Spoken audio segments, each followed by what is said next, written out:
میں عرض کرنا چاہتا ہوں کہ صرف سارے احکام تو بے شک اپنی جگہ، لیکن اللہ کے لیے جان دینے میں بھی یہ نہیں دیکھا گیا کہ باپ کا حکم ہے، باپ نے بھی یہ نہیں کہا کہ اللہ کا حکم ہے۔ ارے سنو تو صحیح،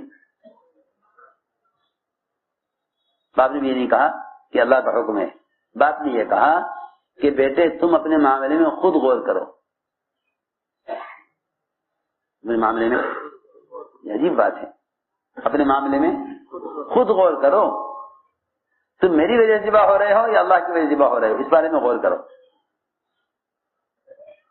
فانظر ماذا ترى، قرآن نے اس طرح کہا، فانظر ماذا ترى، اپنے معاملے میں خود غور کرو۔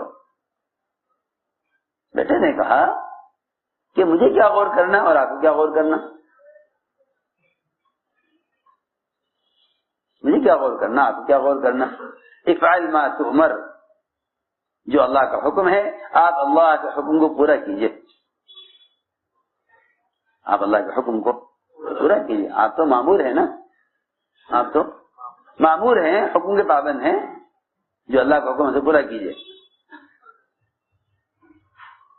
میں نے عرض کیا کہ یہاں حکم پر چھری چلا دی، جذبہ قربان کیا اولاد کا، پوچھا نہیں کہ اے اللہ یہ آپ کام کیوں کرا رہے ہیں، اس لیے کہ قرآن میں جہاں بھی آپ دیکھو گے اطاعت کرنے والے پوچھتے نہیں کہ حکم کیوں ہے، اور نافرمانی کرنے والے سوال کرتے ہیں کہ یہ حکم کیوں ہے۔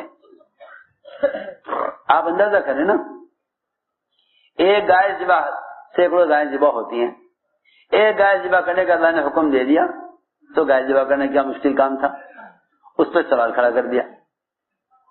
اطاعت کرنے والے اولاد کے بارے میں نہیں پوچھ رہے کہ کیوں ذبح کرا رہے، اطاعت کرنے والے تو دیکھو تو صحیح، اطاعت کرنے والے تو اولاد کے بارے میں نہیں پوچھ رہے کہ معصوم بچے کو کیوں ذبح کرا رہے۔ اتنا بڑا ہو کر ذبح نہیں ہوا، اتنا بڑا ہونے پر ذبح کا حکم نہیں آیا، جتنا بڑا آدمی وہ حکم کا مکلف ہوتا ہے کہ نماز چھوڑنے کی وجہ سے یا کسی کو قتل کرنے کی وجہ سے یا شادی کرنے کے بعد نعوذ باللہ زنا کرنے کی وجہ سے کسی کو جو ہے قتل کیا جائے۔ معصوم بچہ، اور بچے فطرت اسلام پر ہوتے ہیں، معصوم بچے کو ذبح کرنے کا حکم دیا، جس کے بارے میں یہ سوال بھی نہیں ہو سکتا کہ اس سے کیا جرم ہوا ہے، ابھی تو یہ جرم کرنے گناہ کرنے کی حد کو نہیں پہنچا۔ دیکھو میں ضرور عبادت کر رہا، ایک بچے کو ذبح کرنے کا حکم، اس میں تو وجہ نہیں پوچھی کیوں ذبح کرا رہے، کیونکہ اطاعت کرنے والوں کو حکم ملا ہے۔ وہاں حکم ملا بنی اسرائیل کو کہ ایک گائے ذبح کر دو۔ گائے ذبح کرنا کون سی بڑی بات ہے، گائے ذبح کرنا کون سی بڑی بات تھی، لیکن انہوں نے اس میں سوالات کھڑے کیے، کیوں کرا رہے، کیا وجہ ہے، اللہ کی ضرورت پیش آئی گائے ذبح کرانے کی، سوالات پیدا کیے، سوالات پیدا کیے کہ کیوں کرا رہے۔ اللہ نے بھی گائے کے متعلق ایسی صفات بیان کی کہ جس سے گائے کا ذبح کرنا اور مشکل ہو گیا، گائے ذبح کرنا اور مشکل ہو گیا۔ اللہ نے بھی ان کے سوالات پر سوال کھڑا کر دیا، ان کے سوالات پر مشکل پیدا کر دی کہ گائے ایسی ہونی چاہیے، ایسی ہونی چاہیے، ایسی ہونی چاہیے۔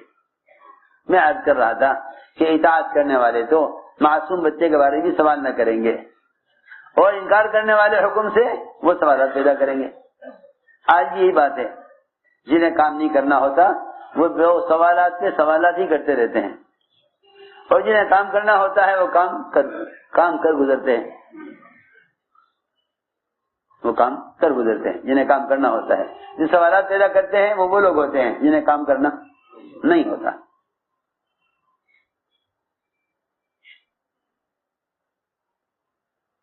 اسی لیے فرمایا حدیث میں، فرمایا کہ تم سے پہلے کے لوگ ہلاک ہو گئے اپنے نبیوں سے کثرت سے سوال کرنے کی وجہ سے، نبیوں سے کثرت سے سوال کرنے کی وجہ سے ہلاک ہوئے لوگ۔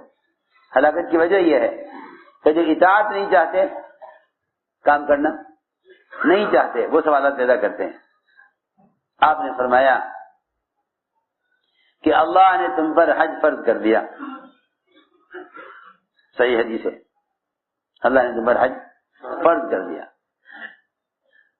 ایک صحابی نے پوچھا، سوال کیا فوراً کہ جی ہر سال حج فرض ہوگا؟ آپ نے کوئی جواب نہیں دیا۔ پھر صحابی نے کہا میں پوچھ رہا ہوں ہر سال حج کرنا ہے؟ آپ نے کوئی جواب نہیں دیا۔ صحابی نے پھر کہا میں پوچھ رہا ہوں جی سوال کا جواب دے دیں، ہر سال حج کرنا ہے؟ آپ نے کوئی جواب نہیں دیا۔